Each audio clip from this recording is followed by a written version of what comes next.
Hello student, welcome back to Rotational Academy. The Portrait of a Lady, class 11th English का hornbill का VVI objective question. इसमें से सभी important MCQ जितने MCQ इस lesson से बन सकते हैं उसमें से सभी MCQ कवर कर रहे हैं। ये स्टोरी है जो खुशवंत सिंह के द्वारा लिखी गई है। दादी और पोते की रिलेशन है जो दिखाया गया है। तो स्टार्ट कर देते हैं क्वेश्चन नंबर 1 से, ज़्यादा टाइम वेस्ट नहीं करते हैं। When did the author's parents leave him with his grandmother? Author के जो पेरेंट्स हैं वो शहर चले जाते हैं अपने बच्चे को छोड़कर अपनी दादी माँ के साथ। क्वेश्चन में हमसे ये पूछा गया है कि वो दादी के पास कब छोड़कर चले जाते हैं। उसमें ये नहीं लिखा गया था कि वो कितने साल का है, उसमें सिर्फ और सिर्फ ये लिखा गया है कि when he was kid। उसी टाइम पे ऑथर के पेरेंट्स चले गए थे और उन्होंने ये भी कहा था कि जब हम सेटल हो जाएंगे तब आप दोनों को बुला लेंगे।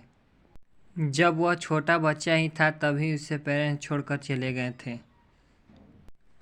नेक्स्ट क्वेश्चन है why would grandmother accompany the author to his school.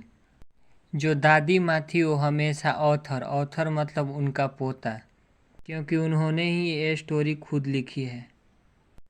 दादी माँ थी तो पोते के साथ स्कूल क्यों जाती थी। ऑप्शन है to keep and eye on him, she wanted to meet village, to wait for him to take him back to home, because of the temple attempt to school. क्योंकि वो जाती इसलिए थी क्योंकि स्कूल के पास ही टेम्पल था, इसलिए स्क्रिप्चर पढ़ना होता था। क्योंकि दादी माँ का कैरेक्टर काइंड हार्टेड वुमेन इस प्रकार से रिप्रेजेंट किया गया है। What did the author eat for the breakfast. Author को ब्रेकफास्ट में क्या खाने को मिलता था, दादी माँ उसको खाने के लिए क्या देती थी। ब्रेकफास्ट एक क्वेश्चन जो है आप लोग से पूछा गया है, आपका जो आंसर है ना वो बी होगा, thick and steel chapati with the little. मोटी एंड बासी चपाती, उसमें थोड़ा सा मक्खन लगा देती थी और उसके ऊपर चीनी फैलाती थी, वही उसको खिलाती थी, ठीक है ना।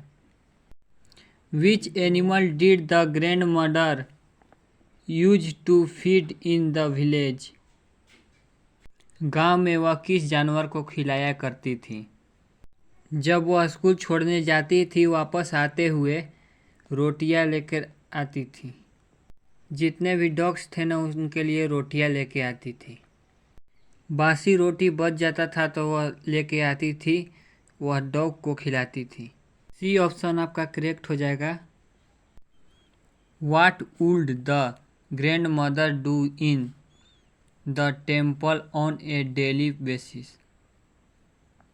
दादी माँ मंदिर में डेली बेसिस पर क्या करती थी। बेसिकली वह स्क्रिप्चर को पढ़ती थी, ऐसा नहीं है डेली प्रेयर करने नहीं जाती थी, मेडिटेशन नहीं और बच्चों को रिलीजियस प्रेयर नहीं सिखाने जाती थी।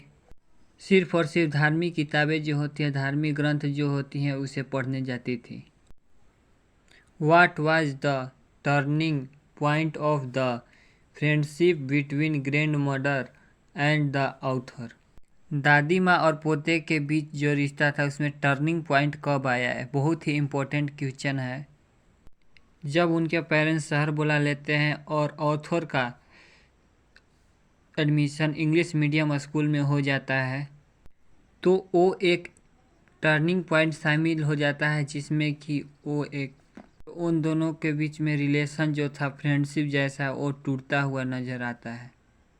Where did the author go to study in the city. शहर में जो है ऑथर कहाँ पढ़ा करता था, ये हमसे क्वेश्चन में पूछा गया है। इंग्लिश मीडियम स्कूल इन मोटर बस। इंग्लिश मीडियम स्कूल में वो जो था वो स्कूल में मोटर बस से जाया करता था, वो स्कूल घर के पास ही था। मोटर बस मतलब काफ़ी दूर था school. What made the grand mother unhappy about the author new English school. Grand mother जो है किस चीज़ से नाखुश थी ऑथर को जो न्यू स्कूल था? Because she didn't understand English and could not help with his lessons. क्योंकि दादी माँ को इंग्लिश आता ही नहीं था, क्योंकि वह गांव में रहती थी तो ऑथर के गांव में रहती थी तो उसकी होमवर्क में भी हेल्प करती थी। अब वो होमवर्क में भी हेल्प नहीं कर सकती थी, इसलिए इस वजह से न्यू इंग्लिश स्कूल के लिए वो खुश नहीं थी।